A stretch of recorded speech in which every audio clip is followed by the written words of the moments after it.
মইনাহঁত ভালে আছানে? আজি আমি আকৌ এটা নতুন সাধুলৈ আহিছোঁ। সাধু কোনো আহাত আজি আমি আৰু এটা সাধু শুনিম দেই। আজিৰ সাধুটো হৈছে লক্ষ্মীনাথ বেজবৰুৱাদেৱৰ ককা আইতা আৰু শিয়ালৰ সাধু। তোমালোকে শুনিছা নেকি বাৰু? শুনিছা যদিও আজি আমি আকৌ এবাৰ শুনিম দেই। এতিয়া সাধুটোলৈ যাওঁ। এখন গাঁৱত এহাল ককা আইতা আছিল। ককা আইতাৰ এজনীয়ে ছোৱালী আছিল আৰু তাইক বিয়া দি দিয়াৰ পিছত ককা আইতা দুয়ো অকলশৰীয়া হ'ল আৰু অকলে অকলে দুয়োজন থাকে। ককাই বাৰীতে খেতি বাতি কৰি সুন্দৰকৈ চলে আৰু আইতায়ো কি কৰে জানানে? আইতায়ো তাঁত বয়, ঘৰতে হাঁহ কুকুৰা পোহে আৰু তাৰ কণী বিক্ৰী কৰে, হাঁহ বিক্ৰী কৰে। তেনেদৰে দুয়োজন খুব সুন্দৰকৈ চলি আছিল। এবাৰ ককাই ভাবিলে, মইচোন ইমানবিলাক খেতি কৰোঁৱেই, এইবাৰ কচু খেতি কৰি চাওঁচোন। সেই বুলি ভাবি ককাই বজাৰৰ পৰা কচু কিনি আনিলে ৰুবৰ কাৰণে আৰু তাৰপিছত কি কৰিলে, মাটি চহাই কচু ৰুবলৈ লাগিল। তেনেতে কি হ'ল, ক'ৰবাৰ পৰা এটা শিয়াল আহিল। আহি পেলাই ককাক ক'লে, ককা ককা কি কৰিছা? ককাই উত্তৰ দিলে, কি কৰিবিনো আৰু, এই কচু কেইটামানকে ৰুওঁ বুলি ভাবিছোঁ। শিয়ালটোৱে খেকাই হাঁহিলে, হাঁহি পেলাই ক'লে, ককা তুমি কচু এনেকৈ ৰুইছা, কচু এনেকৈ নোৰোৱে নহয়। ককা আচৰিত হ'ল, মইচোন ইমানবিলাক খেতি এনেদৰেই কৰিছোঁ, কচুটোনো বেলেগকৈ কেনেকৈ কৰে? এতিয়া শিয়ালটোক সুধিলে, হয় কচুটোনো কেনেকৈ কৰে? শিয়ালে ক'লে, ককা তুমি কচুখিনি প্ৰথমতে সিজাই লোৱা, সিজাই লৈ এখন পাত তলত দিবা, এখন পাত ওপৰত দিবা আৰু মাজতে কচুটো থবা, তেতিয়াহে সোনকালে হয়। ককায়ো ভাবিলে, হয় চাগে দেই, ই ঠিকেই কথা কৈছে, মই আজি কচুখিনি সিজাই পেলাই ৰুম। সেই বুলি ককাইটো কচুখিনি সিজাই পেলালে। সিজাই শিয়ালে খোৱাৰ নিচিনাকৈ এখন পাত তলত দিছে, মাজত কচু দিছে, আকৌ ওপৰত এখন পাত দি মাটিত পুতি থৈ আহিছে। দূৰৰ পৰাই শিয়ালটোৱে চাই খুব হাঁহিছে। তাৰপিছত কি কৰিলে জানা? ৰাতি সি লগৰ গোটেই জাকটোকে আনি গোটেই কচুখিনি খান্দি খান্দি খাই পেলালে নহয়। ৰাতিপুৱা শুই উঠি গৈছে, শুই উঠি ককাই দেখিছে গোটেই বাৰীখন লণ্ড ভণ্ড হৈ আছে, গোটেই সোপা কচু খালে আৰু বাকী গছ বন জেওৰা চব ভাঙি থৈ গৈছে।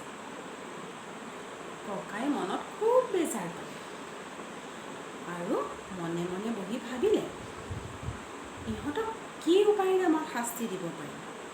ইহঁতিতো মোক এতিয়া অপকাৰ কৰিয়েই থাকিব।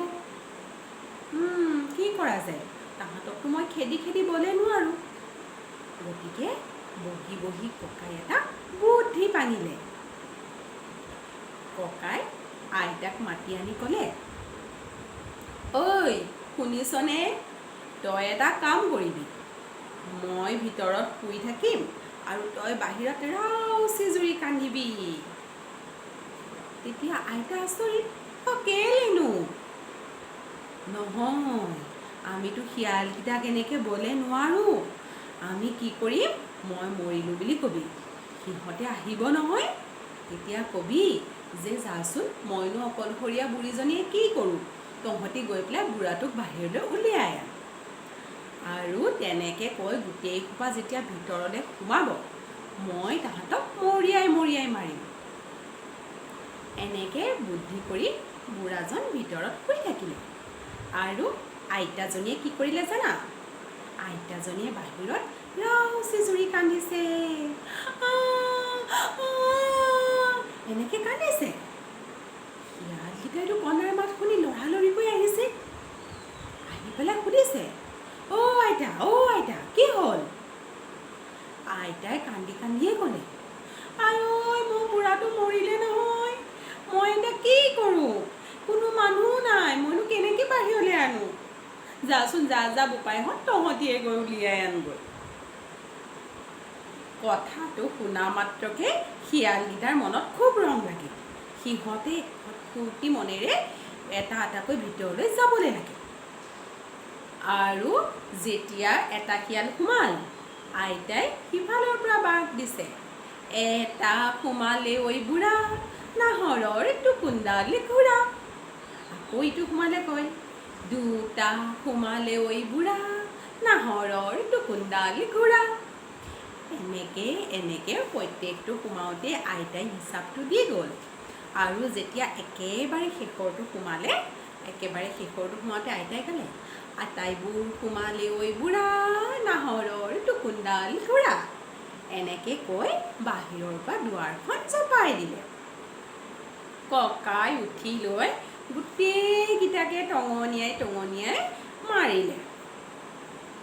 তাৰ মাজতে অৱশ্যে এটা শিয়াল বাচি গ'ল। সি পিছত আইতাজনীক অকণমান দিগদাৰি কৰিছিল। সেইটো বাৰু আমি পিছত এদিন শুনিম। তাৰপৰা কি হ'ল, শিয়ালকেইটাই মাৰ খাই মৰি থাকিলে। আৰু তাৰপৰা ককাই পুনৰ সুন্দৰকৈ খেতি কৰি ককা আৰু আইতা ধুনীয়াকৈ থাকিবলৈ ল'লে। গম পালানে? এতিয়া সাধুটোৰ পৰা আমি বাৰু কি শিকিলোঁ? আমি কি শিকিলোঁ জানানে? আমি যিবোৰ কাম বলেৰে কৰিব নোৱাৰোঁ, সেই কামবিলাক আমি বুদ্ধিৰে কৰিব লাগে। ককাই যদি তাহাঁতক বাহিৰতে তৰ্জন গৰ্জন কৰিলেহেঁতেন বা তাহাঁতক খেদা মাৰি গ'লহেঁতেন, তেতিয়া সিহঁতি উল্টাই ককাকেই মাৰি পেলালে হয়। কিন্তু ককাই বুদ্ধিৰে কামটো কৰাৰ কাৰণে সিহঁতৰ পৰা মুক্তি পালে। গতিকে আজিলৈ আমি আহোঁ। সাধুটো কেনে পালা জনাবা দেই।